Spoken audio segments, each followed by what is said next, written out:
नैकावताराधिपं ज्ञेयं श्रीपुरुषोत्तमं मुनिवरे वेदादिकीर्त्यं विभुं तन्मूलाक्षरयुक्तमेव सहजा नन्दं च वन्दे सदा। श्री स्वामिनारायण भगवाननी जय।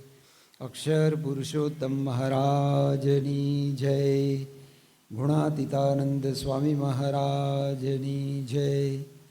प्रमुख स्वामी महाराजनी जय। महंत स्वामी महाराजनी जय। सूरत अक्षरधाम महोत्सवनी जय।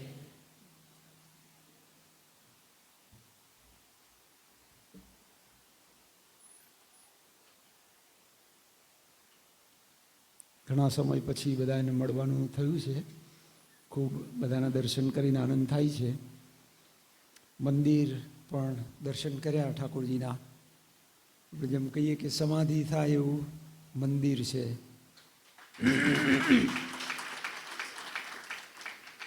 ભગવાન ભજવાનું સુખ આવે એવું મંદિર છે.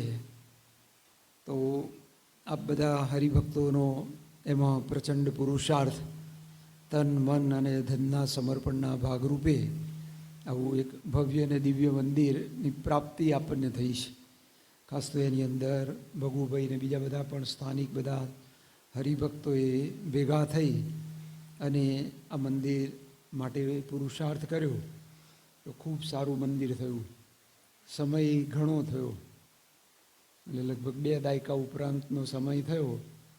પણ ઘણી બધી વખતે ભગવાનની ઈચ્છા હોય એમ થાય.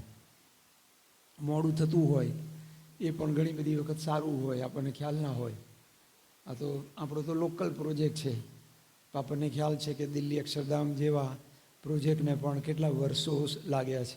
રોબિન્સવિલની અંદર ત્યાં અક્ષરધામ થયું તેને પણ સમય લાગ્યો છે. આખી સંસ્થાનો ફોર્સ હતો. પ્રમુખ સ્વામી મહારાજ, મહંત સ્વામી મહારાજનું ટોટલી એટેન્શન એમાં હતું. તો પણ વાર લાગતી હોય છે. તો બધાએ ધીરજ પણ રાખી છે. એટલે હવે મંદિર તો તૈયાર શું થયું, થઈ ગયું. ઘણી બધી વખત મંદિર બનાવવાનું હોય તો કેટલો ઉત્સાહ હોય. એના માટે લોકો જુદી જુદી સાધના કરે.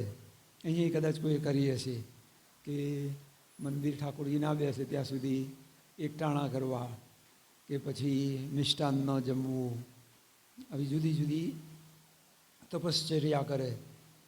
પછી આર્થિક સંદર્ભની અંદર હરિભક્તો બધા સંપર્ક કરે સેવાઓ લઈ આવવા માટે. તો અખંડ ધૂન કરે. આવી ઘણી બધી સાધના મંદિર માટે આપણે કરતા હોઈએ છીએ. કારણ કે આપણા હૃદયની અંદર મંદિરનો મહિમા છે કે આવા ભગવાન બિરાજમાન થાય તો જીવનની અંદર દરેક વ્યક્તિ એ સુખી બને. તો સ્વામિનારાયણ ભગવાનના વખતની અંદર એક વખત પરમહંસો જૂનાગઢનું મંદિર ચાલતું હતું. તો તે વખતે મૂર્તિઓ લેવા માટે નીકળ્યા સંતો. તો જે પેલો સલાટ હોય મૂર્તિઓ બનાવતો હોય એની પાસે ગયા અને કહ્યું કે ભાઈ અમને આવી આ સાઈઝની આવી મોટી મૂર્તિઓ આપો. હવે સંતોના વેશ કેસ જોઈને પેલાને લાગ્યું કે આ કંઈક ભૂલા પડે લાગે છે કે આ મૂર્તિ તમે જે માગો છો એવી મૂર્તિ માટે તો કેટલું મોટું મંદિર હોય ત્યારે એની અંદર આવી મૂર્તિઓ એ શોભે અથવા તો આવે. એટલે પછી સંતોએ શું કહ્યું, એ કહે છે કે મંદિર પ્રમાણે જ મૂર્તિઓ લેવા આવ્યા છે. મંદિર પ્રમાણે જ મૂર્તિઓ લેવા આવ્યા છે. પછી મંદિરના જે કંઈ ડ્રોઈંગ હશે એ એમને બતાવે એટલે એમને લાગ્યું કે ના બરાબર છે. તો જુઓ, મંદિર પ્રમાણે મૂર્તિ અને મૂર્તિ પ્રમાણે મંદિર. તો આવા ભગવાન સર્વોપરી બિરાજમાન થવાના હોય તો ત્યાં આવું ભવ્ય મંદિર એ જોઈએ. એટલે આપણે શું કર્યું કે ભાઈ બધાએ ભેગા થઈને મંદિર તો બનાવ્યું કે મારે મંદિર બનાવવું છે. ઘણી જગ્યાએ મંદિરના પ્રોજેક્ટ ચાલતા હોય તો ત્યાં આવા સ્લોગન, ઇક્વેશન, કોટેશન એ લખતા હોય કે વિચારતા હોય કે મારે મંદિર બનાવવું છે. અને પછી બીજું વાક્ય હોય કે મારે મંદિર બનવું છે. 2 વાક્યો થયા. મારે મંદિર બનાવવું છે. તો એમાં આપણે બધાએ ભેગા થઈ અને મંદિર બનાવ્યું. મારે મંદિર બનાવવું છે. હવે બીજું વાક્ય છે કે મારે મંદિર બનવું છે, એમાં કેટલો ટાઈમ લાગે? એની કોઈ ટાઈમ લિમિટ નથી. કોઈ વર્ષમાં, કોઈ 2 વર્ષમાં, કોઈ 5 વર્ષમાં, કોઈ 50 વર્ષમાં, કોઈ નાય બને, દેવ પડી જાય ત્યાં સુધી. તે મારે મંદિર બનવું છે એટલે શું?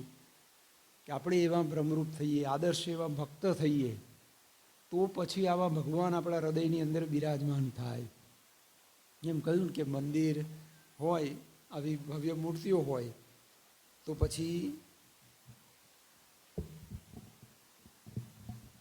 આવા સર્વોપરી ભગવાન આપણા હૃદયની અંદર બિરાજમાન કરવાના હોય, તો પછી આપણે પણ આપણું હૃદય મંદિર છે એ પણ સારામાં સારું આપણે બનાવવું પડે. હૃદય મંદિર એટલે આપણું જીવન શુદ્ધ પવિત્ર બને.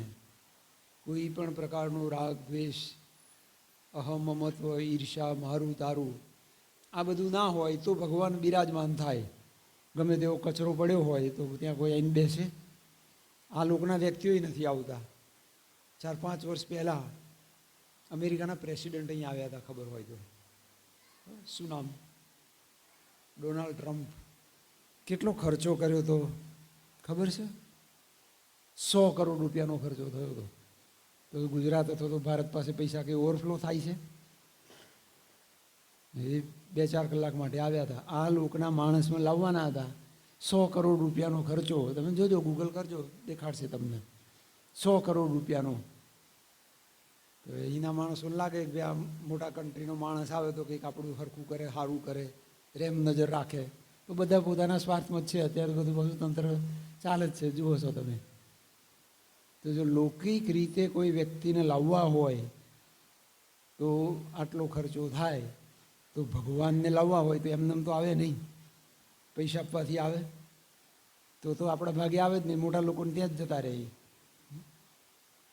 આ સાધના બધાના માટે ખુલ્લી મેદાનમાં મૂકેલી છે. એ ગરીબ, તવંગર, નાના મોટા, ભાઈ ભાઈ કોઈ પણ મેળવી શકે. જો મંદિર તો થયું, હવે હૃદય મંદિર બનાવવાનું. આવી જગ્યાએ, ઘણી જગ્યાએ તમે આવું વાક્ય સાંભળ્યું હશે, માય મંદિર માય હોમ. સાંભળ્યું છે કોઈ જગ્યાએ? એટલે શું? માય મંદિર માય હોમ એટલે આ મંદિર મારું ઘર. યોગીજી મહારાજ, આજે અત્યારે જે બધા આપણા સદગુરુ સંતો છે, એમને આ વાત ગળથુથીમાંથી સમજાવતા. તે વખતે એ ઘણી બધી વખત વાક્ય સ્વામી બોલતા, તો તે વખતે એ લોકો યુવકમાં પણ હતા, પછી પાર્ષદમાં પણ હશે, અને સાધુમાં પણ એમણે યોગીજી મહારાજ પાસે આ વાક્ય ત્યાં મુંબઈ અક્ષરભુવન મંદિરની અંદર સાંભળેલું. સ્વામી એક વખત જતા હતા અને પછી વાત કરી અને કહ્યું કે જો આ મંદિર છે એ આપણું ઘર છે. પછી આ ભગવાન જે બિરાજમાન થયા છે, અક્ષર પુરુષોત્તમ મહારાજ, એ કહે છે કે આપણા મા બાપ છે, પ્રગટ સત્પુરુષ. તે વખતે યોગીજી મહારાજ હતા, પણ એ તો પોતાની વાત ન કરે, શાસ્ત્રીજી મહારાજની, કે પ્રગટ સત્પુરુષ શાસ્ત્રીજી મહારાજ છે, એ કહે છે કે મોક્ષનું દ્વાર છે. અને પછી બધા હરિભક્તો દૂર હતા, એમને બતાવીને કહ્યું કે આ બધા હરિભક્તો છે એ આપણે સાચા સગા છે. શું કહ્યું? આપણા સાચા સગા છે. તો આ એડ્રેસ યોગીજી મહારાજે બતાવ્યું. તો એમને બતાવ્યું એટલે કે આપણને બતાવ્યું. દરેક માટે આ અનુરોધ એ એમણે કર્યો કે મંદિર છે એને આપણું ઘર એ બનાવવું જોઈએ. સત્સંગ દીક્ષા ગ્રંથ આપણે વાંચતા હોઈશું. 93મો શ્લોક છે. એની અંદર લખ્યું છે કે સત્સંગીઓએ પોતાની અનુકૂળતા પ્રમાણે સવારે, સાંજે અથવા તો પોતાના અનુકૂળ સમયે નજીકમાં આવેલા મંદિરે દર્શન માટે જવું. ઓપ્શન આપ્યા: સવારે, સાંજે અથવા તો અનુકૂળ સમયે ભગવાનના દર્શને જવું. તો જો હવે અહીંયા જે નજીક રહેતા હોય, પણ નજીક કોને ગણવાના આપણે? નજીક કોને ગણીએ? જે તમે સર્ટેન ડિસ્ટન્સમાંથી આવી શકતા હોય, પ્રેક્ટિકલ હોય. આમ તો બધું પ્રેક્ટિકલ છે, જે બધી વસ્તુ પોતા ઉપર લે. હવે જોબ 50 કિલોમીટર હોય તો જવાય શકે નહીં? તો કે મંદિર 50 કિલોમીટર નથી તમને દર્શન માટે કોઈ બોલાવતા. 2-5 કિલોમીટર હોય તો શક્ય છે કે ભગવાનના દર્શન જ્યારે સવારે બપોરે કે આપણના અનુકૂળ સમયે ભગવાનના દર્શન છે એ કરવા. કરોડો રૂપિયાનું ઇન્વેસ્ટમેન્ટ કર્યું હોય આપણે, અને પછી એ ઘર હોય કે પછી મોટેલ હોય કે દુકાન હોય, એનો કંઈ વપરાશ જ ના થાય તો ચાલે? કરોડો રૂપિયાનું ઇન્વેસ્ટમેન્ટ કર્યું હોય, માણસને સતત એના વિચારો આવે કે ભાઈ આપણી આ પ્રોપર્ટી હજી જોઈએ એવી ઓક્યુપાઈ રહેતી નથી, કે આ 50 દુકાનો બનાવી છે પણ 5 જ વેચાઈ છે, 5 જ રેન્ટલ ઉપર ગઈ છે, હજી 45 બાકી છે. તો અહીંયા વિચાર એવો આવે કે ભાઈ આ મંદિરનો મેક્ઝિમમ લાભ એ આપણે લેવાનો છે. જો આ કે મારે મંદિર બનાવવું છે તો એ તો બની ગયું, બધાના સહકારથી બની ગયું. હવે મારે મંદિર બનવું છે, એમાં કોણ કોને મદદ કરશે? હા, પોતે જ. અને કોઈ મદદ આપણને કોઈ મંદિર બનાવવા પ્રયત્ન કરશે તો આપણે બનાવવા દઈશું? તું તારું જો કે છે, આપણે બીજાને મદદ લઈશું નહીં, પેલાને આપવી કોઈ આમ તો કરશે જ નહીં કોઈ મદદ, અને એટલે આપણે લેશું પણ નહીં. કારણ કે આપણે મંદિર બનવું હોય તો પેલો કહે કે સેવા કરો, સાફ સૂફી કરો, પછી પૂજા કરો, મંદિરે દર્શને આવો, સેવા કરો, આ બધું ઘણું બધું કહે. તો એ તો કંઈ આપણને કશું ગમતું નથી. એટલે કોઈની મદદ આપણે આમાં લઈ શકવાના નથી. આપશે નહીં, મોટા ભાગે આપશે તો આપણે લઈશું નહીં. તો જો અગત્યની વસ્તુ આ છે કે આ બધી વસ્તુ જીવનની અંદર આપણા ઉપર આપણે જેટલી લઈએ એટલું આ કામ એ આપણું સુગમ અને સરળ થાય. હવે તો દ્રઢ સંકલ્પ કરવાનો. વાતો અહીંથી સંતો ઘણી બધી કરે, પરંતુ જે કંઈ પ્રેક્ટિકલ હોય આપણને અનુકૂળ આવે એટલી વસ્તુ અથવા તો એટલી વાતો આપણી પોતાની થવી જોઈએ. અગત્યનું એ છે. ઘણી બધી વખત મિટિંગ ચાલતી હોય, કોન્ફરન્સ હોય, તો 2 કલાકનું ડિસ્કશન થયું હોય, 2 કલાકના ડિસ્કશનને અંતે પછી ટેક અવે નોટ બને. સેક્રેટરી હોય એ આખી નોટ્સ લેતો હોય, પછી એની સમરી રૂપે સાર રૂપે મુદ્દા આપે કે ભાઈ મિટિંગ પૂરી થઈ, કપડાં ખંખેરીને જતું નથી રહેવાનું, આ એક્શન આઇટમ આવશે તમારા ભાગે, આ એપ્લાય કરવાનું છે. બધું બહાર બધું કોર્પોરેટ વર્લ્ડમાં તમે જોતા જાણતા હશો. આપણા સત્સંગની અંદર પણ તે આવું હોય કે 2 કલાકનું ડિસ્કશન થયું હોય એટલે એની અંદર આ બધી વસ્તુ આવી જાય. હવે તો બધી એઆઈ આવી ગયું. શું એઆઈ એટલે? Dineshbhai, artificial intelligence. હવે પેલા સેક્રેટરીને લખવી ના પડે, એ સીધી આવી જાય. પેલો ડેવલપમેન્ટનો કોલ પૂરો થાય 2-5 મિનિટમાં તો પેલી આખી એની ઈમેલ આવી જાય. અને પછી પેલા સેક્રેટરીને પૂછ્યું તો કે હવે મોટાભાગનું સ્કેલેટન બધું એઆઈથી બધું તૈયાર થઈ જાય, પછી જોઈ લે સામાન્ય રીતે. તો જો ટેકનોલોજી તો ખૂબ સારી સરસ આગળ વધે છે. હવે સ્પિરિચ્યુઅલ ટેકનોલોજી છે એનો આપણે ઉપયોગ આ કરવાનો છે. બાહ્ય ટેકનોલોજીનો તો જરૂર આપણે ઉપયોગ કરી અને આ બધું કરવાનું. અગત્યની વસ્તુ એ છે કે આપણને જીવનો સત્સંગ થાય. વાત કરીને કે સત્સંગના પેલા 4 લેવલ્સ બતાવે છે, 4 આની, 8 આની, 12 આની અને 16 આની. 4 આની સત્સંગમાં શું આવે? દેહે કરીને જે બધું કરતા હોય, તિલક, ચાંદલો, પૂજા, રવિ સભા, ઘર સભા, પરાસભા, આ બધું 4 આનીમાં આવે. પછી 8 આની, 12 આની, 16 આની ઇન્દ્રિય અંતઃકરણનો સત્સંગ આવે. હવે તો ત્યાં સુધી તો કે દેહી 25%માં જ હજી તો પૂરું થઈ જાય છે. આટલું બધું કરે, નાય ધોવે, પૂજા પાઠ, દૈહિક સેવા, આ બધું જે ગણે એ બધું 25%માં આવે. હવે આ જમાનામાં કોઈ વિદ્યાર્થીના 25% માર્ક્સ આવે તો કઈ યુનિવર્સિટી એને એડમિશન આપે? ક્યાંય નહીં. બધે આંટા ફેરા કરીને પાછો જ આવે ઘેર, કશાય કામનો ના રહ્યો. તો જો સત્સંગમાં એવો વિચાર આવે કે આ સ્ટેન્ડર્ડ પ્રમાણે આપણે 25% માર્ક્સમાં આવીએ છીએ, તો 50% ઉપર, 75% ઉપર, 100% ઉપર આપણે જવું છે, તો એ જ્યારે વિચાર કરશે ત્યારે આવશે. બાકી આમને આમ સત્સંગમાં દિવસો નહીં વર્ષો પૂરા થઈ જશે તો એ વઘાર નહીં બેસે ઘણી બધી વખત. પણ જ્યારે માણસ સત્સંગ એટલે પોતા ઉપર લે એનું જ આ કામ છે. પણ માણસ છે ને બીજાનું જોવામાંથી નવરો જ પડતો નથી, બીજાનું જ જોવામાં કશું એને ટાઈમ જ નથી. પોતાના માટે તો એને કંઈ સમય જ નથી, લોકોનું જ જોવે છે.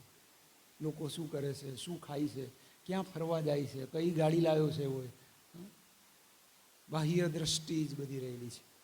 સત્સંગ એટલે આ 99%, 99% સત્સંગ અંતરદ્રષ્ટિનો છે. પ્રથમના 38મા વચનામૃતમાં મહારાજે વાત કરી. શું મથાળું છે અરવિંદભાઈ, યાદ છે કોઈને? કોઈ પગી છે વચનામૃતના? ખાલી મથાળું પૂછીએ છીએ. હા, શાનું? માળાને ખીલાનું. કયું વચનામૃત? હા, એમ મેં કીધું આ મારું તમારું વચનામૃત કંઈ જુદું છે શું કહ્યું? પેલું તમે જે કહ્યું ને એ 32મું છે. તો બરાબર, બિલીમોરા માટે જુદું કદાચ હોય ગઈ.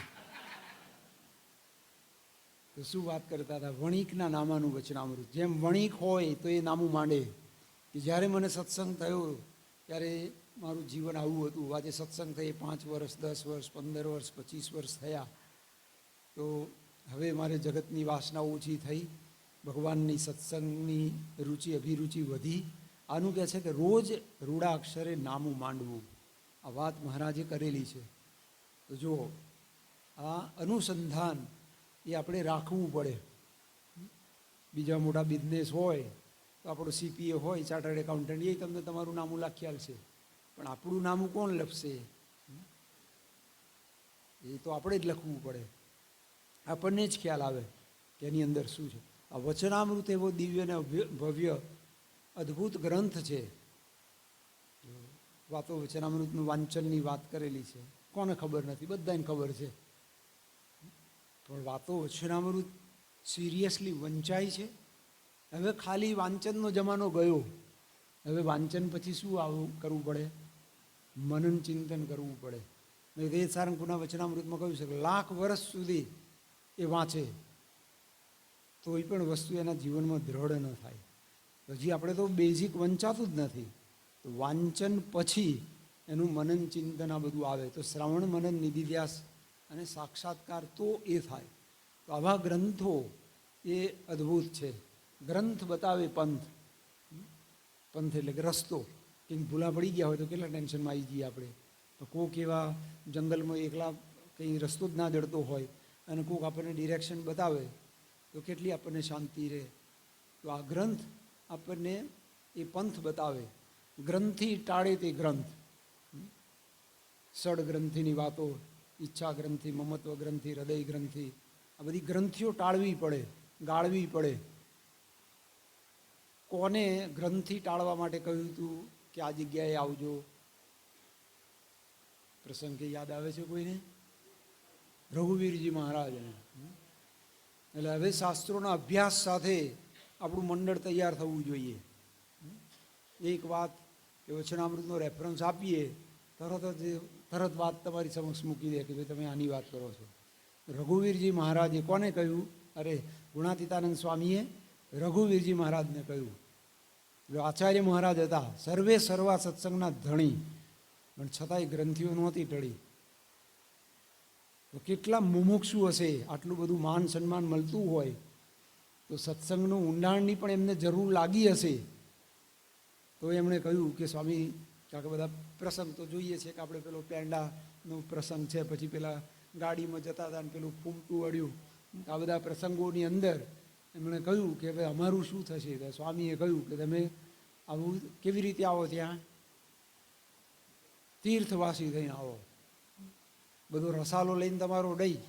આચાર્ય મહારાજ હોય એટલે કેટલો બધો રસાલો હોય, નોકર ચાકર આ તે. તીર્થવાસી થઈને તમે આવો, તમારી ગ્રંથિ ન ટાળવું. એવું કહે છે કે હું ગુણાતીત નહીં. એ આટલી પદ પ્રતિષ્ઠા મોભો હોય તો જવાનું કેટલું અઘરું પડે, પણ ગયા અને સમાગમ કર્યો સ્વામીનો. જોઈએ છે કે પેલી આચાર્ય ખીચડી બનાવતા, એક માટલું હોય એની અંદર દાળ ચોખા અને શાકભાજી કાપીને નાખી દેવાનું, નીચે લાકડા હળગાઈને જતા રહે કથા વાર્તા. 3-4 કલાકે આવે પાછા. તો કોઈક વખતે ખીચડી કાચી રહે ને કોઈ વખતે બળી જાય, કોઈ વખત ઢીલી રહે, બધું પ્રોગ્રામ થાય. અત્યારે જેમ પેલું ઇન્સ્ટાપોટ હોય છે ને, અહીંયા હોય છે, બધું ટાઈમ સેટિંગ હોય એટલે થઈ જાય. તમારે કંઈ ચિંતા જ નહીં કરવાની. ઇલેક્ટ્રિક સેટિંગ કરી દીધેલું હોય એટલે બધું થઈ જાય. જ્યારે પેલામાં તો કશું નક્કી ના હોય, કોઈ વખતે કાચી રહે ને કોઈ વખતે બરી જાય, પાણી જાત જાતનો પ્રોગ્રામ થાય. પણ એ જમી અને સમાગમ કરતા હતા. જો આપણે વિચાર કરીએ કે દેહભાવ એ ટાળવો હોય તો આ બધી વસ્તુ શક્ય બને, નહીં તો બધું આમ જ આપણો સમય જતો રહે, ખાવામાં, પીવામાં, ફરવામાં, મોજ શોખમાં, દેહની બધી સુશ્રામાં, એમ જ સમય આપણો જતો રહે. તો ભગવાન ક્યારે ભજવા, આ ગ્રંથોનું વાંચન છે એ ક્યારે કરવું? જો આ વસ્તુ એ આપણને આપણા શાસ્ત્રો છે એ બતાવે છે કે આવું પોતાનું નામું એ કહે છે કે આપણે માંડવું. અંતરદ્રષ્ટિ અઘરો વિષય છે. લઈને બેસીએ તો ઘણી બધી વખત તો અંધારું જ દેખાય, અથવા તો દેખાય બધા દોષ દેખાય. તો હારું હજી તો માન છે, લોભ છે, ક્રોધ છે, ઈર્ષા છે, તો મૂકી દે એક બાજુ, ઊભા થઈ જાઓ, આપણું કામ નહીં. આ તો મુજારો થાય શકે છે. તો જો અંતરદ્રષ્ટિમાં આપણા દોષ દેખાય એ સારી વાત છે. દોષ દેખાય એ સારી વાત છે. કઈ પંક્તિ યાદ આવે છે યોગેશભાઈ? જબથી શરૂ થાય પંક્તિની શરૂઆત, સ્ટાર્ટ ફ્રોમ જબ. ત્યારે ભગવાનની કૃપા સમજવી. જબ હરી કૃપા હોવત તબ સુજત અપના દોષ. ભગવાનની કૃપા થાય ને ત્યારે કહે છે કે આપણા દોષ દેખાય, ત્યાં સુધી દેખાય નહીં. આવી વાતો બધી વાંચીએ, વિચારીએ તો ગ્રંથોની અંદર બધી લખી છે. મુક્તાનંદ સ્વામી ગરડા મધ્ય પ્રકરણના 53માં વચનામૃતમાં પ્રશ્ન પૂછે છે મહારાજને કે એક તો સત્સંગમાં દિવસે દિવસે વૃદ્ધિને પામતો જાય છે અને એક તો દિવસે દિવસે ઘટતો જાય છે. તો એનું કારણ શું છે?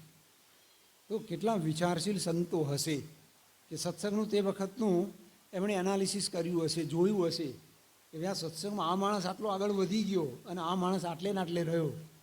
આવો પ્રશ્ન પૂછ્યો તો તે વખતે પણ આવા જ પ્રકારની વાત કરે છે કે ભગવાનના ભક્તોના ગુણ, મહિમા, આ બધું વિચારે તો એ કહે છે કે દિવસે દિવસે વૃદ્ધિને પામતો જાય છે. જો નોકરી ધંધામાં વૃદ્ધિ ના થાય તો તરત વિચાર આવે, અરે આટલા વર્ષથી બિઝનેસ કરું છું પણ કંઈ વઘાર બેસતો જ નથી. બાપા મહંત સ્વામી મહારાજ પ્રસંગ કહે છે કે હરિભક્ત એમને મળ્યા છે એ કે અમેરિકામાં આટલા વર્ષથી રહું છું, 14 વર્ષથી રહું છું, 2 પાંદડા થવાતું જ નથી. કે પૈસા કમાઈએ છીએ પણ બધા વપરાઈ જાય છે, કે મેજર જો એવું કંઈ સેવિંગ થતું નથી કહે છે. એટલે સ્વામીએ પૂછ્યું કે તમે કેટલા વર્ષથી સત્સંગમાં છો? એટલે સત્સંગ તો કહે છે કે દેશમાંથી લઈને આવ્યો છું, કે 14 વર્ષથી અમેરિકામાં છું, પણ એ પહેલાંનો સત્સંગ છે.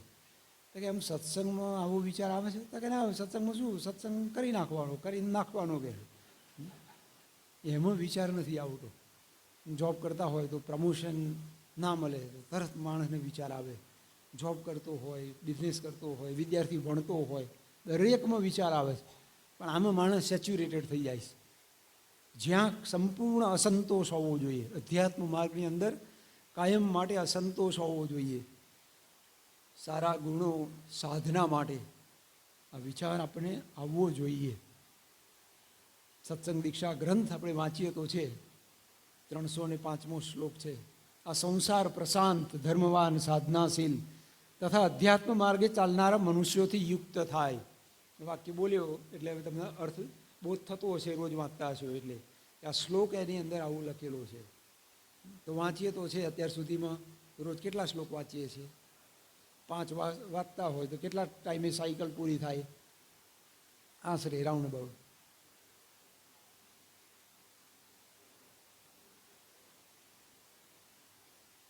75, એક્ઝેક્ટ 63 થાય. 6 35 300 અને 5 તરી 15, 315, એક્ઝેક્ટ 63 ડેઝ ઉપર એ પછી બીજું આવર્તન એ શરૂ થાય.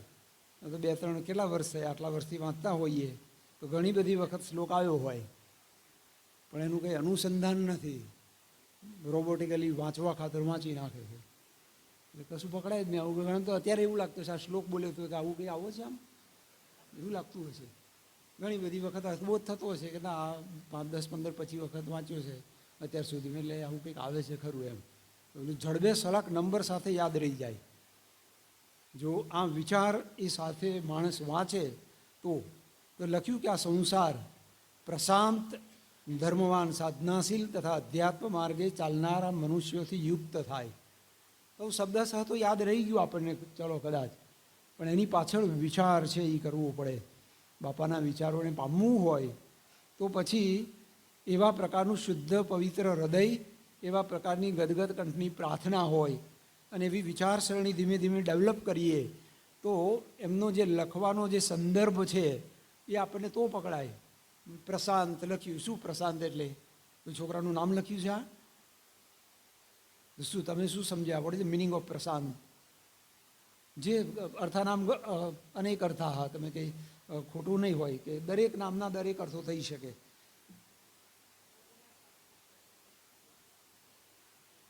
અત્યંત શાંત, ખાલી શાંત એટલે તો આપણને ખ્યાલ આવી ગયો. આગળ ઉપસર્ગ મૂક્યો પ્રશાંત, કે વિશેષે કરીને એ શાંત. પ્રશાંત, દુનિયા શાંત બને. ધમાલ ચાલે છે ને આખી દુનિયામાં, રોજ નવા નવા કંઈક પ્રશ્નો. દુનિયામાં કદાચ કોઈ પ્રશ્ન નહીં હોય, કોઈ યુદ્ધ બધા કમ્પ્લીટલી બંધ થઈ ગયા હોય, પણ અંદરની ધમાલ તો કાયમ ચાલવાની છે. અંદરની ધમાલ તો કાયમ ચાલે છે. પણ એ વિચાર કરે તો ખ્યાલ આવે. 2 સેનાનું વચનામૃત છે. કયું? મધ્યનું 22મું વચનામૃત, 2 સેનાનું, કે સામા આપણું નિશાન છે, એનું નિશાન કરીને આપણે આપણું નિશાન રોપવું છે. તો જો કાયમ મનની અંદર આવા અનેક પ્રકારના ઘમાસણ ચાલતા જ હોય છે. તો અમુકના યુદ્ધ મનમાં ચાલે છે તેને ખબર નહીં પડતી હોય. જમવા બેઠો હોય ત્યારે વિચાર કરે કે આજે ઓછું જમવું છે, પણ પછી બેટલફિલ્ડમાં હારી જાય, પાછો જમાઈ જ જાય. પછી શું મનથી શું વિચાર કરે યોગેશભાઈ? બપોરે વધારે જમાઈ ગયું, નક્કી કર્યું હોય ઓછું જમવું છે, પણ વધારે જમાઈ ગયું, પછી શું નક્કી કરે? સાંજે એ જ પરિસ્થિતિ થાય. કાલથી આપણે કરશું કે છે, કોઈ દિવસ કાલ થાય નહીં. તો જુઓ, ન બોલવાનું હોય ને બોલી જાય માણસ.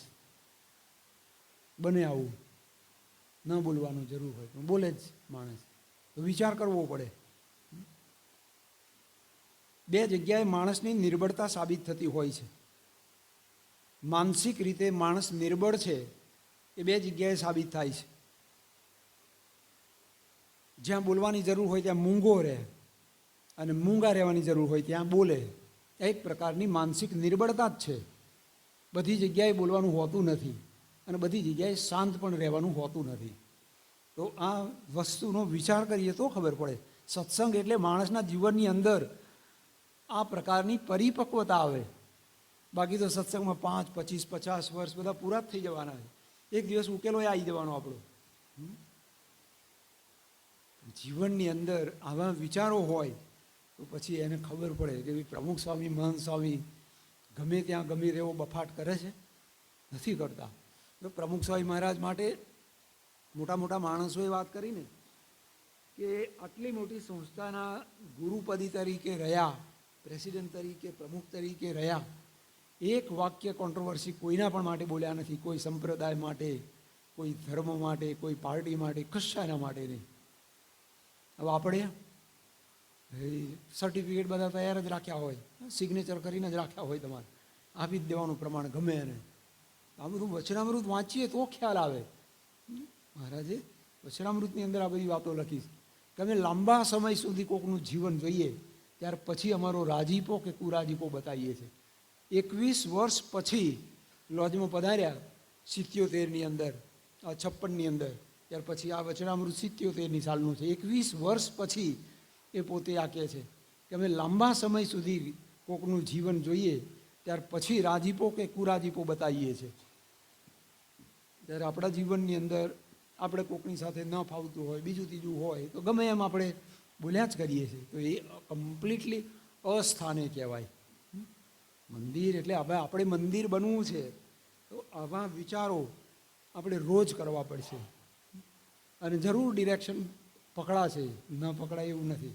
સત્સંગમાં હજારો વ્યક્તિઓ એવા છે, પણ સારું વાંચવું, સારું જોવું, સારું વિચારવું, સારું લખવું, આ બધી જ વસ્તુ અગત્યની. બધી વસ્તુ સારી જ જોઈએ છે ને માણસને.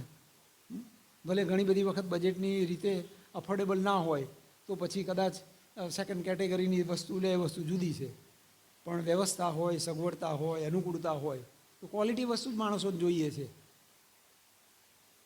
આપણને ખ્યાલ આવે છે કે ક્વોલિટી પણ છે. એમને ત્યાં વિચરણ કરતા તો એક વખત એક યુવક લેવા માટે આવ્યો હતો. તો રોલ્સ રોય કાર લઈને આવ્યો હતો. મને ગાડી જોઈએ એટલે ખબર પડી જાય કે આ રોલ્સ લઈને આવ્યો છે. પછી ગાડીમાં બેઠા. પછી મેં પૂછ્યું, મેં કીધું ગાડીની શું કિંમત છે? કહ્યું તો કોઈ $4,50,000. રૂપિયા તો કેટલા થાય? ઘણા બધા થાય. $4,50,000. એમને પછી ફોન કાઢ્યો. ઘણી વખત આપણી શું હોય, દેશીની ગણતરી શું હોય કે મર્સિડીઝ છે, પછી આવી સુધીની જ આપણી રેન્જ પહોંચેલી હોય. $1,00,000ની મર્સિડીઝ સુધી આપણી ગણતરી હોય ને એની અંદર મોડેલ નંબરને તે મૂક્યું, તરત જ બતાવ્યું એના ફોટો સાથે, સેમ જે કાર હતી એ જ, $4,50,000. એટલે પછી મેં ટ્રિગર કરીને એને બીજો પ્રશ્ન પૂછ્યો.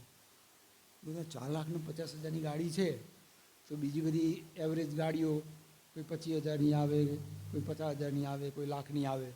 તો મેં કીધું આટલી એક્સપેન્સિવ કાર છે તો આની કહ્યું સ્પીડ વધારે અલાવ હોય? જેમ પેલી બીજી ગાડી હોય તો એને 70 માઇલની ઝડપે જાવ તો તમે 150 માઇલે જઈ શકો એવું હોય છે? આમ તો ખબર હતી કે ન જ હોય. તો કે ના એવું તો ના હોય.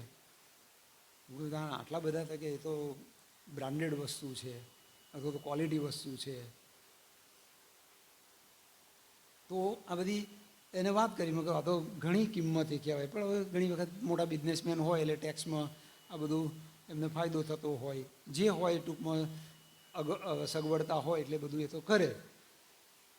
પણ જો મેં એને કહ્યું બધું અમુક બીજી અમેરિકાવાળા નથી, બધુભાઈ હોય એને ખ્યાલ કે બધી સસ્તી ગાડીઓ પેલા લોકો મેક્સિકનો પેલા બ્લેક પીપલને તે વેચતા હોય તો એ લખ્યું હોય કે $5,000 $7,000 મને એવી. 5,000ની હોય તો આવી કેટલી ગાડી આવે? 100 ગાડી આવે.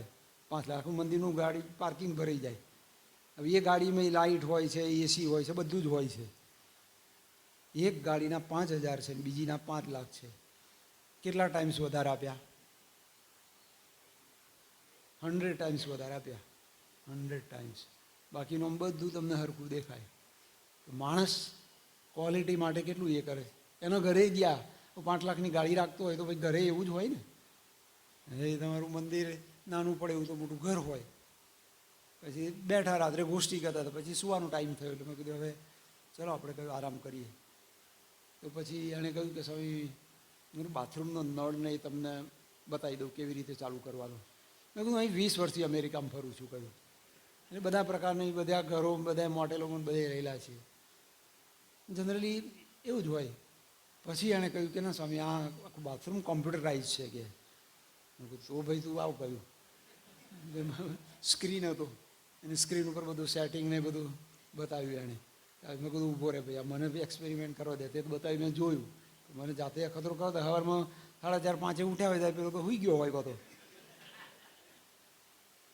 જો ક્વોલિટી વસ્તુની અપેક્ષા રાખે છે તો આપણને કોઈ દિવસ એવો વિચાર આવે કે હું ક્વોલિટી સારો ભક્ત બનું, આદર્શ ભક્ત બનું, સાચો ભક્ત બનું. ભક્ત થયો ભગવાનનો પણ રહ્યો તે દેહનો જ દાસ. કુળ લજાવ્યું એ કેસરીએ ખાવા લાગ્યો મુખે ઘાસ. શું કહ્યું? વાક્યની શરૂઆત શું કરી આપણે? ભક્ત થયો ભગવાનનો પણ તે રહ્યો દેહનો જ દાસ. કુળ લજાવ્યું એ કેસરીએ ખાવા લાગ્યો મુખે ઘાસ. ભક્ત ભગવાનનો થયો પણ દેહ ભાવમાંથી બહાર જ ના નીકળ્યો. ખાવું પીવું, આરામ, મોજ શોખ આવામાંથી જ એને નવરાશ બીજી કશી મળી નહીં. ખોટી દિશા એના જીવનની અંદર આવી ગઈ. ભગવાનના જે ભક્તો હોય તો એ સેવા કરે. પ્રમુખ સ્વામી મહારાજના જીવનના હજારો પ્રસંગો કે આપણને એની અંદર જોવા મળે છે. કેટલા મોટા ગુરુપદે હતા. સંડાસ બાથરૂમ સાફ કર્યા, સંડાસ બાથરૂમ સાફ ગુરુપદે હતા તો પણ કર્યા. જો આ વિચાર કરીએ આપણને કે એ આપણી ધરોહર છે, એ આપણી લેગેસી છે, એ આપણા સંસ્કાર છે, એ આપણી મૂડી છે. જેમ કોઈ દીકરો હોય તો બાપ પાસે બધી મિલકત મળે, એની અપેક્ષા હોય કે વારસામાં મને શું મળે. તો ભાઈ તું સંસ્કારનો વારસો તો તું રાખ. ખાલી પેલી જ એને પ્રોપર્ટી મિલકત જોઈએ છે, પેલો બીજો વારસો નથી જોતો એને.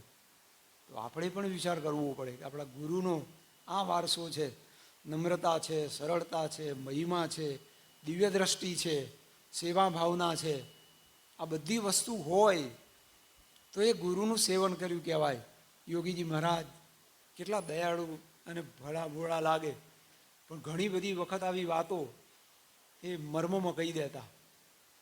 જો કહે છે કે ગુરુના ગુણ ન આવ્યા તો ગુરુ કર્યા જ નથી કે આવી વાત લખી. હવે આપણને એમ કહે 25 વર્ષથી આપણે સત્સંગી છીએ અને કે તમે ગુરુ જ નથી કર્યા, કેટલો ધક્કો લાગે. અમુક તો રીઢા હોય એને કાંઈ ફેર જ ના પડે કે કર્યા કે ના કર્યા, હું ફેર પડે છે. પણ જે વિચારી શકે એવો હોય એને વિચાર આવે કે સારું મેં 25 વર્ષ સત્સંગમાં કૂટાવે મેં કર્યું શું. યોગીજી મહારાજ એવી વાત કરી કે જો ગુરુના ગુણ ન આવ્યા તો ગુરુ કર્યા જ નથી કહે છે. તો જે કેટલી અઘરી વાત એ એમણે આપણને કરેલી છે. તો પછી આપણને જીવનની અંદર આવા વિચારો એ આ સત્સંગની અંદર આવે કે ભાઈ આ સત્સંગ છે એ કંઈક જુદો છે, જુદા પ્રકારનું સત્સંગ આ રહેલો છે કે આવો દિવ્ય ભવ્ય આ સત્સંગ છે. એની અંદરથી એવા સદગુણો આ સત્સંગની અંદર મારે લાવવાના છે. આજે એમ કહ્યું કે સંડાસ બાથરૂમ સાફ કરતા તેના ભાગરૂપે અમેરિકામાં બધા ડૉક્ટરોના તે બધા એ મોટા મોટા ડૉક્ટર હોય એ સંડાસ બાથરૂમ સાફ કરે.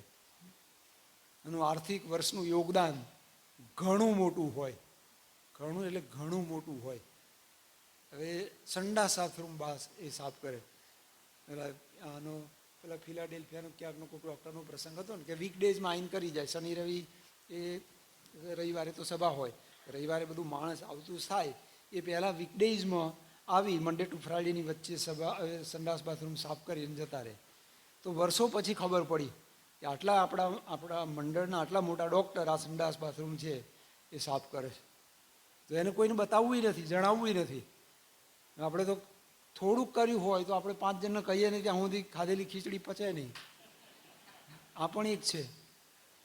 અને આવા પણ એ વ્યક્તિઓ છે સત્સંગની અંદર. તો જો આ વસ્તુનું અનુસંધાન છે એ આપણે રાખવું પડે. એ આવો સત્સંગ છે એ આપણે કરવાનો છે. મૂળ વાત આપણે કરતા હતા કે પ્રશાંત માણસ સત્સંગ થાય એટલે ધીર ગંભીર બની જાય. પ્રકૃષ્ટમ શાંત પ્રશાંત. સમુદ્ર છે દરિયો, ઉપર બધા તમને મોજાને બધું દેખાય, પણ એ 200-500 ફૂટની સરફેસ ઉપર છે. સમુદ્ર તો 3700 feet on an average 350 foot એ એની ડેપ્થ હોય છે ઓન એન એવરેજ, વધતો જ હોઈ શકે. તો આ બધું ઉપર 50 ફૂટ કે 500 ફૂટની અંદર આ બધું તમને બધી ધમાલ જોવા મળે. અંદર તો બધું જ એકદમ શાંત છે. એમ આપણા જીવનની અંદર પણ આ બધી વસ્તુ આવી જોઈએ કે કોઈકનો દોષ, કોઈની ક્ષતિની આપણને ખબર પડે, કોઈની ક્ષતિની ખબર પડે તો કોઈને કહેવાની ના હોય. પ્રમુખ સ્વામી મહારાજનું ઉદર કેટલું મોટું હતું કે બધા જ પોતાની વાત ખાનગી એમને કહી શકતા. આપણે મંડળમાં બધાને મોટા થવું છે, પણ લોકોનું મન કબૂલ કરે કે ભાઈ આ વ્યક્તિને હું મારી અંગત ખાનગી વાત કરીશ તો એના પેટમાં રાખશે, કોઈને કહેશે નહીં, મને ફજેત કરશે નહીં.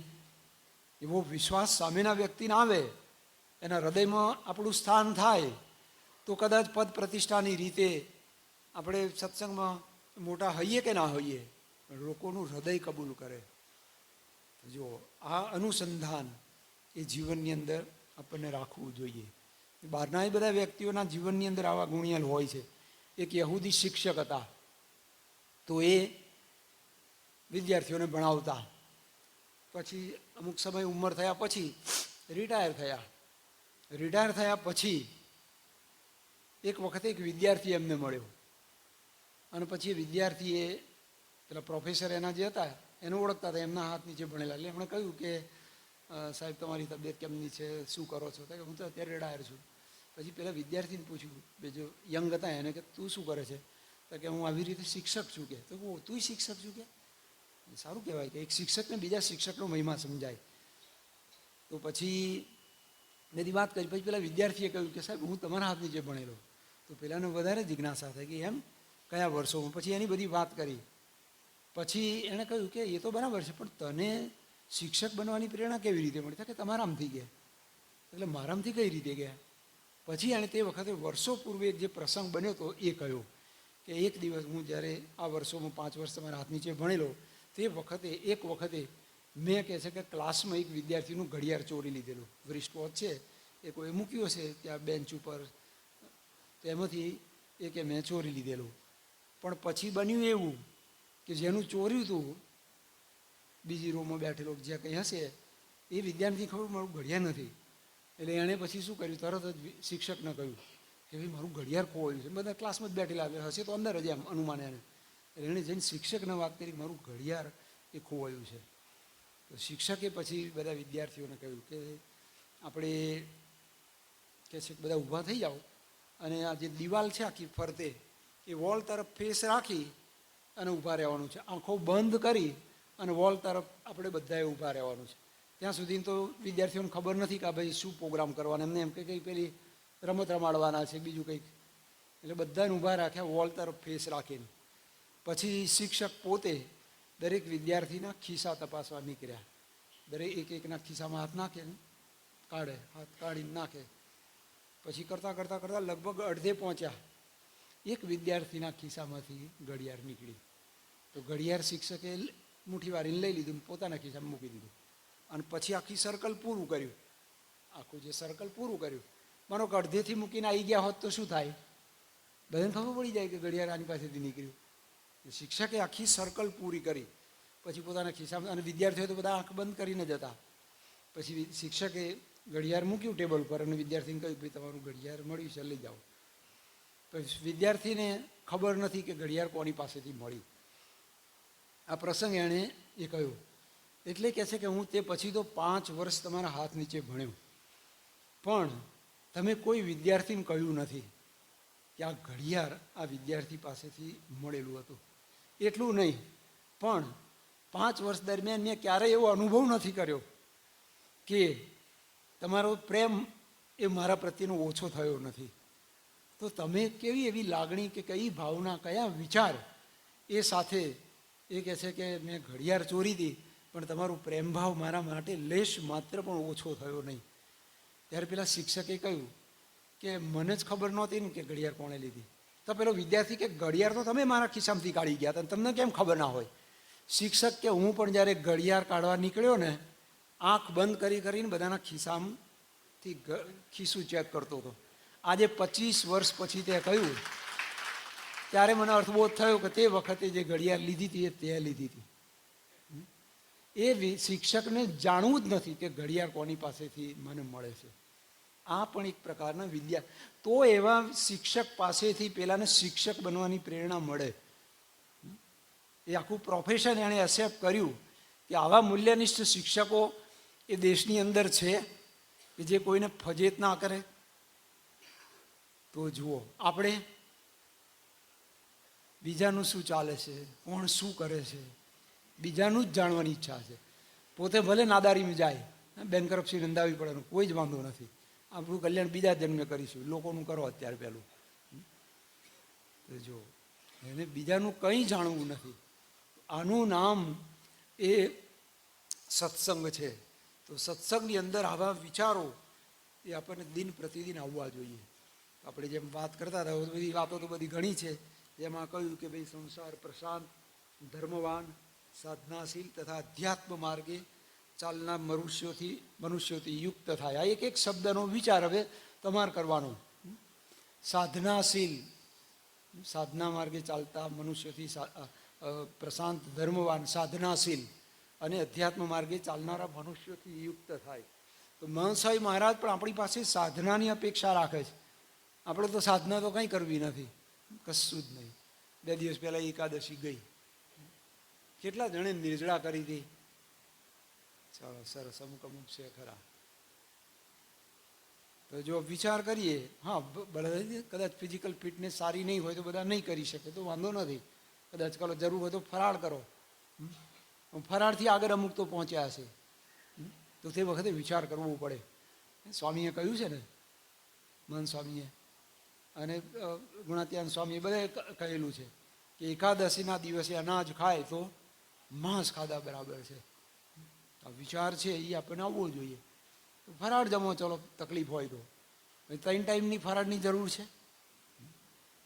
મિનિમાઇઝ કરો કે 2 ટાઈમ કરો, 2 ટાઈમ થોડું 2 ટાઈમ લ્યો, 1 ટાઈમ લ્યો. ખાલી પાણીથી ચાલતું હોય તો એ કરો. શરીરને કેળવાવું પડશે.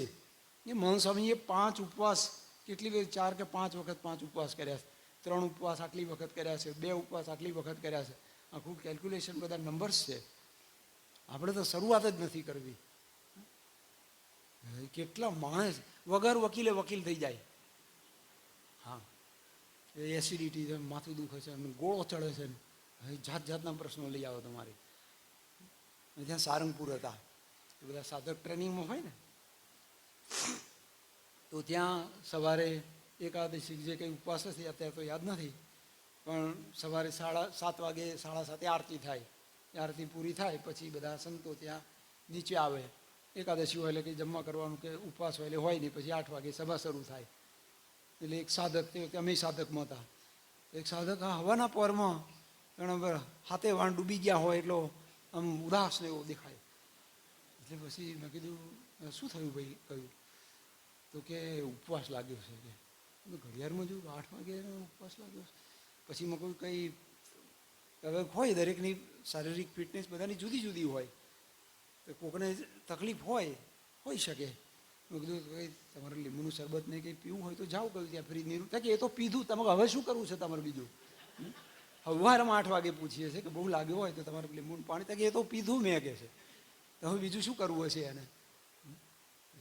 માણસનું મન રેડી નથી એટલે જ આ બધા પ્રશ્નો છે. તો કંઈક આવી સાધનાશીલ સ્વામી અપેક્ષા રાખે છે આપણી પાસે કે આવી સાધના એ આપણે કરવી જોઈએ. આવું તો ઘણી બધી વસ્તુ, ઘણી બધી વાતોનું છે. તો ગુરુના જીવનમાંથી આ બધું એ શીખવાનું આપણે આવે.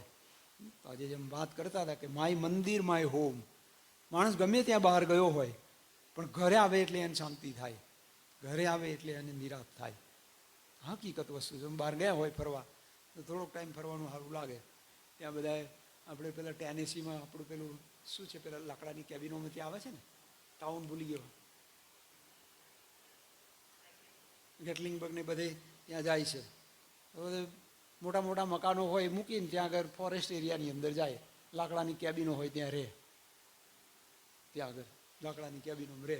આપણો નરેન્દ્ર ઝવેરી રાતે બધા, હા, બધા ત્યાં જતા હોય છે. ઘણી બધી વખત એવું હોય કે પેલી કેન્ડલ લાઇટ જેવું હોય, લાકડાના મકાનોમાં રહેશે. તો 2-4-5 દિવસ ચેન્જ માટે ત્યાં જાય છે. ફરી તો પાછા રોન ગમતું હોય તો કાયમ રોન ત્યાં આગળ લાકડાના ઘરમાં જ, ત્યાં નહીં. માણસ જો ચેન્જ જોઈએ છે માણસ, એટલે શું કરે? ફરવા જાય, બોટિંગ માટે જાય, ક્રૂઝમાં જાય. ક્રૂઝમાં જાય છે અહીંયા? હા, ના, એ દેશના સંદર્ભમાં પૂછું છું. હા, બીજી રીતે કદાચ ક્રૂઝમાં નહીં જતા હોય તો ગાડી લઈને જતા હશે ત્યાં દરિયા કિનારે, ગાર્ડનમાં ફરવા તે બધે. હવે જે પેલો ખલાસી હોય, હોડકું ચલાવનારો, એ રાત જોઈ રહ્યો હોય કે હવે લોંગ વીકેન્ડ આવે છે અથવા તો 6-12 મહિના ગયા નહીં બહાર, તો એ પછી શું કરે? એ પેલું બોટમાં કે દરિયામાં હોડી ચલાવતું હોય તો એ પાછું બહાર બીજે ફરવા જાય ને આપણે આમથી આમ ફરવા જઈએ. માણસને ચેન્જ જોઈએ છે, ચેન્જ જોઈએ છે. ભગવાન જીવનની અંદર આવે એને શું બાકી રહે? કેટલો એના જીવનની અંદર આનંદ આવે? પ્રાપ્તિના બધા પદો માણસ ગાય, એને દુનિયા જખ મારે, એને કોઈ જ પ્રશ્ન જીવનની અંદર આવે. અનેક પ્રશ્નોમાં રહી અને માણસ સત્સંગ કરે. અત્યારે કંઈ પ્રશ્ન જેવું છે જ નહીં. દુઃખ માત્ર ટાળીને આપણે સુખ્યા થઈ ગયા છે. આવું 250 વર્ષ પહેલાં ગુણાતીયન સ્વામીએ લખ્યું. અત્યારે હોય તો શું લખાય? એ વખતે તો રાધારમણ દેવને પાકો થાળ થતો નહોતો. એવા સમયે સ્વામી કહે છે કે દુઃખ માત્ર ટાળીને આપણે સુખ્યા થઈ ગયા છે. અત્યારે તો આ બધી સાહેબી જોઈને શું કહે? તો કોઈ દુઃખ નથી, પણ છતાંય જુઓ માણસને મનનું દુઃખ ટળતું જ નથી. એ નાનું નાનું નાનું નાનું એ રહ્યા જ કરે છે મનની અંદર. જીવનની અંદર જેને સત્સંગ કરવો હોય એને આવો પ્રચંડ પુરુષાર્થ સત્સંગ માટે કરવો પડે. આટલું સરસ મંદિર બન્યું છે, હવે રવિ સભાની સંખ્યા નક્કી કરવી જોઈએ, વધવી જોઈએ, ટાર્ગેટ મૂકવો જોઈએ. જે વોટ એવર નંબર જે હોય એ 500 હોય તો 700 થવી જોઈએ, 700 હોય તો 1000 થવી જોઈએ. અને એની અંદર બધાએ ભગીરથ પુરુષાર્થ કરવો જોઈએ. તો આ બધી વસ્તુ છે એ શક્ય બને. પણ આ મોટા પુરુષના કાર્યની અંદર પ્રમુખ સાહેબ મહારાજે છેક સુધી આ બધું પ્રચંડ પુરુષાર્થ કર્યો. એ સ્વામી અત્યારે 93 વર્ષની ઉંમરે એ ફરજ છે બધી તમારે. 93 વર્ષે આપણે શું 93 થશે પછી ફરશું એવું નક્કી કર્યું હોય તો જુદી વાત છે. હા, 93 પછી કાણું પડી જશે. 93 સુધી પહોંચીએ તોય સારું છે. આ પીઝા ને બર્ગર ને જે બધું જંક ફૂડ ખાધું હોય ત્યાં સુધી પહોંચે કેમ એ એક પ્રશ્ન છે. શુદ્ધ સાત્વિક પવિત્ર આહાર જમે, સારા વિચારો હોય તો ભગવાન આપણું અધ્યાત્મ આરોગ્ય પણ સારું આપે અને ફિઝિકલ ફિટનેસ પણ આપણી સારી આપે. ફિઝિકલ ફિટનેસ માટે તો અહીંયા બધા હવે વેલ અવેર થઈ જ ગયા હશે. બધા ફિટનેસ સેન્ટરો હોય છે, કરતા હોય છે, વોકિંગ કરતા હશે, જોગિંગ કરતા હશે, બધું જે કંઈ કરતા હશે બધું કરતા હશે. ના નથી કહેતા કે ભાઈ શરીર સારું હોય તો શું થાય, ભગવાન ભજાય. દેહ ધર્મ ખલું ધર્મ સાધનમ, કે દેહ સારું હોય તો સત્સંગની સેવા એ આપણે કરી શકીએ.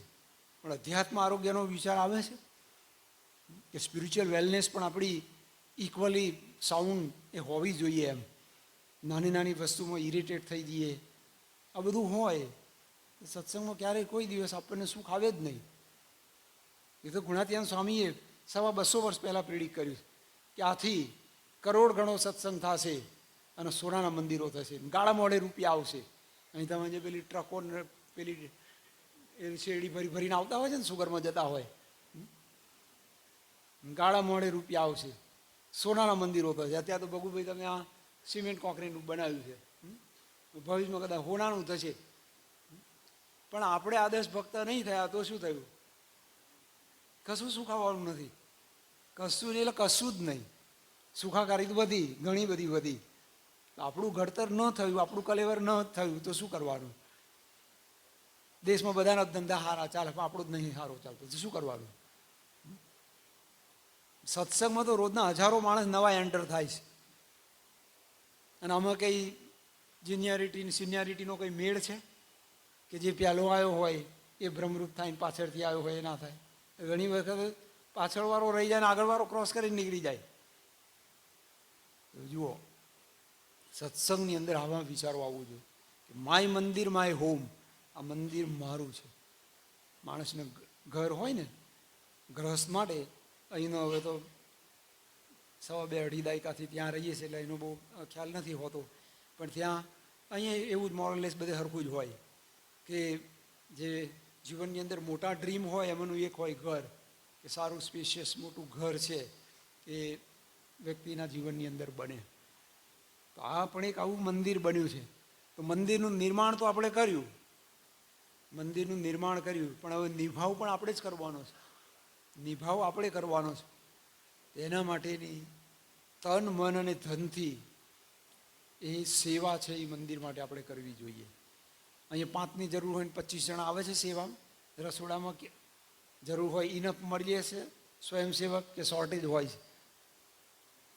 હા, મોટા ભાગે શોર્ટેજ રહેતી હશે.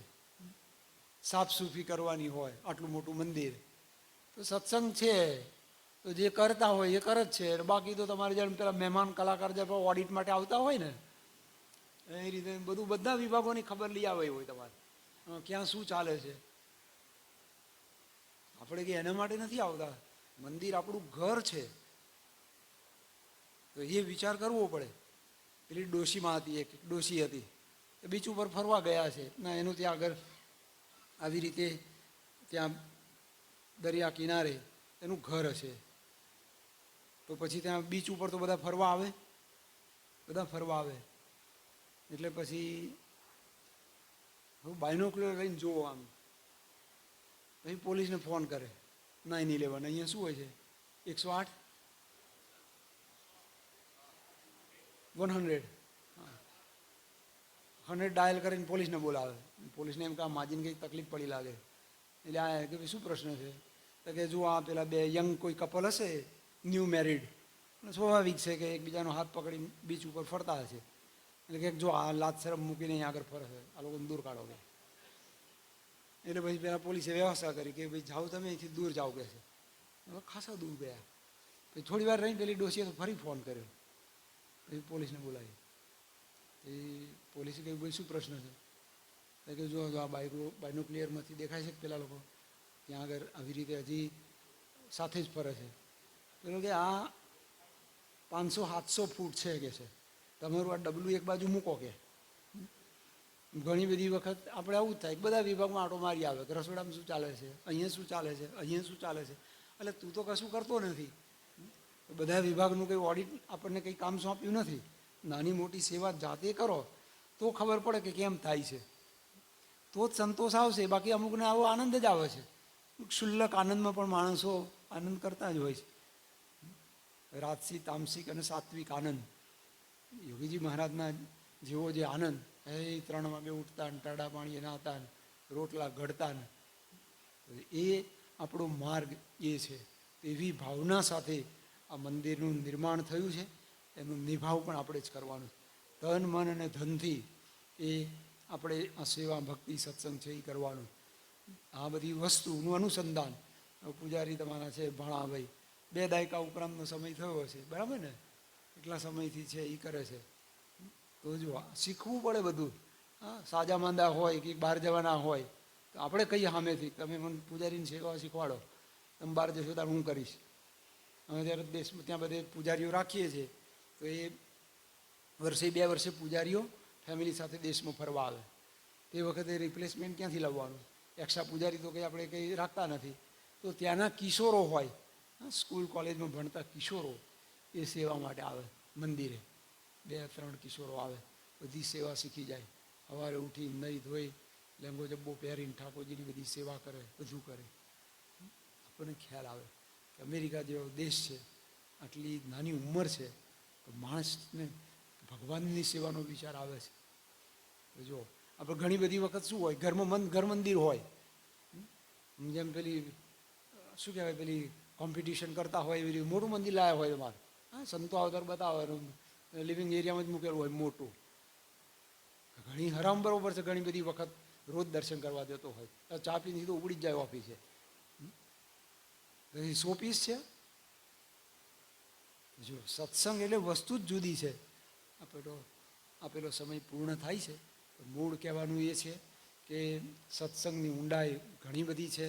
સમ, સુહૃદ ભાવ, એકતા, એનાથી આ સત્સંગ કરવાનો. પહેલાં તો નાનું હતું, બરાબર. શરૂઆતમાં તો આપણે ગુણવંતભાઈ પેલું જ્યારે પોઝિશન લીધું, હા, એ બધા ઝાડા બાજી ગયેલા મિનેસ જોયું, અંદર જવું નીચે મૂકીને જવું પડે.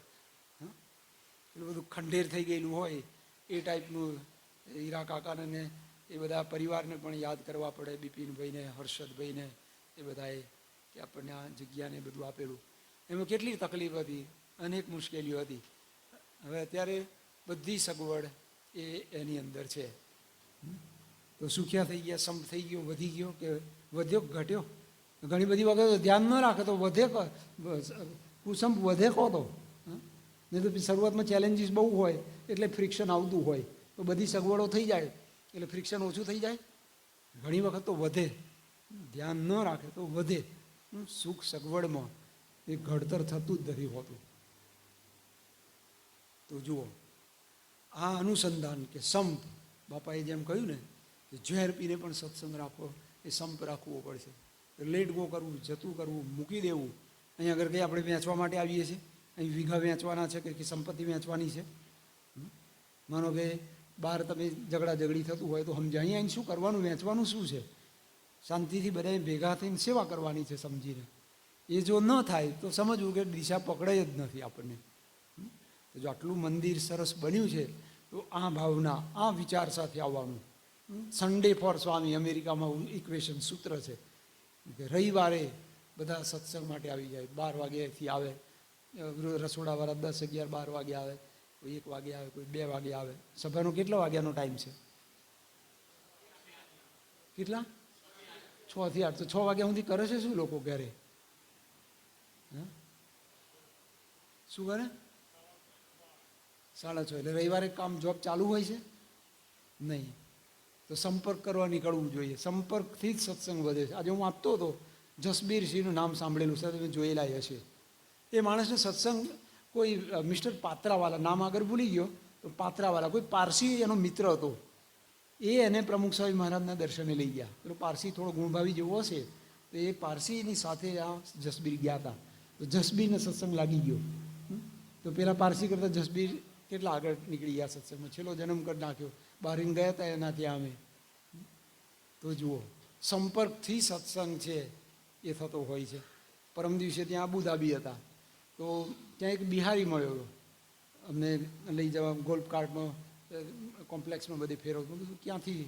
એટલે પછી હિન્દીમાં વાત કરતો. એટલે પછી મેં કીધું કहाँ के रहने वाले? तो कि मैं बिहार से हूँ. કે આપકો कैसे સત્સંગ હુઆ? કે તો કે અહીં બહાર જોબ કરતો હતો. કે પણ એક વખત મારો એક મિત્ર હતો, એણે કહ્યું કે અહીં સરસ મંદિર છે, આવું ને કે મને લાગ્યું બધું સરસ છે. તો અહીં કે હું સેવામાં જોડાઈ ગયો. કે પછી ત્યાં કોઈ સર્વજીત કે કોઈ સંત છે ત્યાં આગળ, એમણે કહ્યું, એમણે મને સેવામાં રાખી દીધો. તિલક ચાલનો પૂજા પાઠ સાથેનો બિહારી તમારે. તો જુઓ, કોને ક્યારે સત્સંગ લાગે નક્કી જ નથી હોતું. તો સંપર્ક કરવાનો, ભાઈ બધા જ. રવિવારે અહીં જ્યારે તમારે સંતો આવવાના હોય ત્યારે બધા જ આવી રીતે પછી પ્લાનિંગ હશે પણ ખરું તમારું, એનું ખબર નથી. નહીં કે આવા સંપર્ક કાર્ય કરીને દરેકને 5 ફેમિલી આપે, ભાઈ 5 ફેમિલીનો સંપર્ક તમારે કરવો, 5નો તમારે કરવો, 5નો તમારે કરવો. હવે 50 500 ફોન જાય તો સહેજી 500 ફોન કર્યા હોય તો ભાઈ 50 જણ તો આવે, 10% રિઝલ્ટ મળે તો એ 50 જણ નવા સંખ્યાની રીતે આવે, સંતો આવે તે વખતે સમય ઉત્સવ હોય તો. આ સંપર્કની આવી બધી સેવાઓ, તો સત્સંગ એના દ્વારા છે એ બધો એ વધતો હોય છે. તો જો આ એક ભાવના રાખવાની. અને બીજું કે સોશિયલ મીડિયાનો મિનિમાઇઝ ઉપયોગ કરો તમે, એમાંથી જ માણસો નવરાજ નથી પડતા. આ કળિયુગમાં ભગવાન ભજવાના છે આપણે, કળિયુગમાં ભગવાન ભજવાના છે એટલે વેરી ડિફિકલ્ટ. અહીંયા અત્યારે તમારે કેટલા જી સુધી 5G સુધી પહોંચેલું છે કે? હા, હવે એની અંદર ભગવાન ભજવાના હોય. અમે જો ઘણી વખત ત્યાં વિચારમાં ફરતા હોઈએ એટલે વડીલો મળે તો કહીએ કે ભાઈ તમે આ તમને કોઈ ગુણભાવી હોય તો એ રીતે વાત કરીએ કે ભાઈ તમને કંઈ આમ હોબી શું છે, લિસનિંગ છે, લિસનિંગની હેબિટ છે, રીડિંગ છે કે શું હોબી છે? તો પછી કહીએ કે ચાલો ભાઈ તમને ટાઈમ નથી તો તમે કથા સાંભળજો. તો ઘણી વખત કહે કે અમે યુટ્યુબમાં સાંભળ્યું. યુટ્યુબમાં જશો જ નહીં કહ્યું તમે, એટલો મોટો ખાડો છે, અંદર જતા રહેશો, બહાર નહીં આવો કહ્યું તમે. કારણ કે એક પ્રવચન શોધવા જવાનું હોય એની આગળ પહેલાં 500 પ્રવચનો સ્ક્રોલ કરો તમે, અને બધો કચરો નકામો આવી જાય આગળ, રોજ તમારો ટાઈમ બગડે. આ કહ્યું આપણી અક્ષર અમૃતમ એપ્સ એવી છે, કશો કોઈ જાતનું ન્યુસન્સ એમાં આવશે નહીં. આપણે પણ આ દ્રઢતા રાખવાની કે બધી વસ્તુ આપણા માટે છે જ નહીં. પણ આજે એમ કહ્યું કે સત્સંગ ભક્ત થયો ભગવાનનો. તો જો આવી વસ્તુનું અનુસંધાન આપણું ફોકસ હોવું જોઈએ કે ભક્ત થયો એટલે કઈ ડિરેક્શન એનું હોવી જોઈએ. જે જને હરિરસ પીધો તેણે સંસાર રસ કૂચો કીધો. 14 લોકમાં જે રસ રહ્યો તે ઉલટા અન્ન જેવો થયો. શું કહ્યું? જે જને હરિરસ પીધો એણે સંસાર રસ કૂચો કીધો. 14 લોકમાં જે રસ રહ્યો એ કેવો રહ્યો? ઉલટા અન્ન જેવો. ઉલટું અન્ન એટલે વોમિટ. તમે ઉલટી કરો એ પછી કોઈ દિવસ ખાવાનું કે પાછી નાખવાનો વિચાર આવે? જગતનું વોમિટ થઈ ગયું છે. જે જને હરિરસ પીધો એણે સંસાર રસ કૂચો કીધો. શેરડીના રસમાંથી પેલો શેરડીનો સાંઠો હોય એમાંથી રસ કાઢી લીધો હોય, પછી શું થયું? પેલું કૂચા વધ્યા હોય એને કોણ ખાય? ગધેડા ખાય.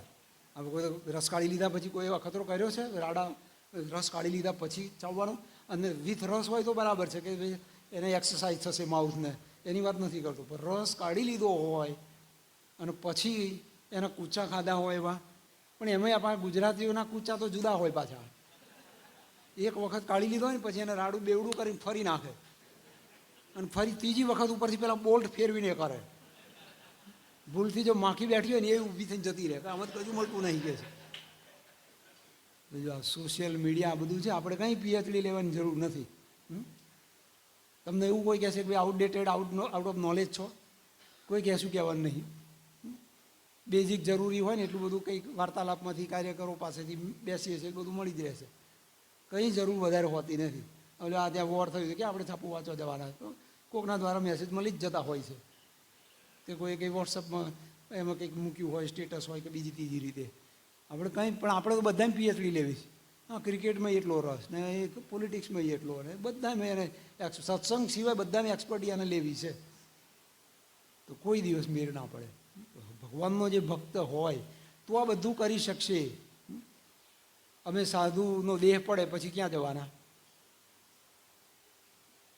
અક્ષરધામ. તમે ક્યાં જવાના? અક્ષરધામમાં. તો અમારી તમારી સાધનામાં આટલો બધો વાસ્ટ ડિફરન્સ હોય.